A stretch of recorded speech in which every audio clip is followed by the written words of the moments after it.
দেখুন, প্রশ্ন হচ্ছে আমরা তো সব বায়োলজিক্যাল মানুষ, তাই আমাদের দেহে শিরায় শিরায় ধমনীতে ধমনীতে রক্ত প্রবাহিত হয়।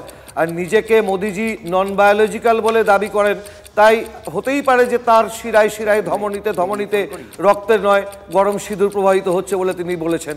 এবার ২ নম্বর কথাটা হচ্ছে আর একটা অন্যতম কথা, এটা তো আমরা বুঝতে পেরেছিলাম অপারেশন সিন্দুরের একদিনের মধ্যে মোদিজির ঘনিষ্ঠ একটা বড় শিল্পপতি তিনি অপারেশন সিন্দুরের ট্রেডমার্কের জন্য আবেদন করে দিয়েছিলেন, চাপে পড়ে ফিরিয়ে নিয়েছেন।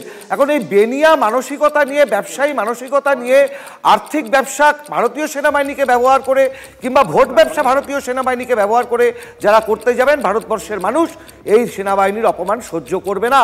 আমরা দেখেছি জম্মু কাশ্মীরের বিজেপির যিনি বিধায়ক তিনি কি বলেছেন, নালায়েক নালায়েক বলেছেন এয়ারফোর্সকে। আমরা দেখেছি বিজয় শাহের কথা। এখন প্রশ্ন হচ্ছে সিঁদুর প্রথা একটা অনার্য প্রথা, সেটার আত্মীকরণ করেছে, আর্য আত্মীকরণ হয়েছে, যে উর্বরা যে কৃষি জমি তাকে কর্ষণ করে লাল রং দিয়ে তাকে শস্য শ্যামলায় ফলিয়ে দেওয়ার জন্য একটা লাল রঙের ব্যবহার। ঠিক সেই জায়গা থেকেই মা আর মাটি সমান সেই সিঁদুরকে অপমান করছেন স্বয়ং প্রধানমন্ত্রী নরেন্দ্র মোদী এবং বিজেপি। এটাই হচ্ছে আজকে ধিক্কার।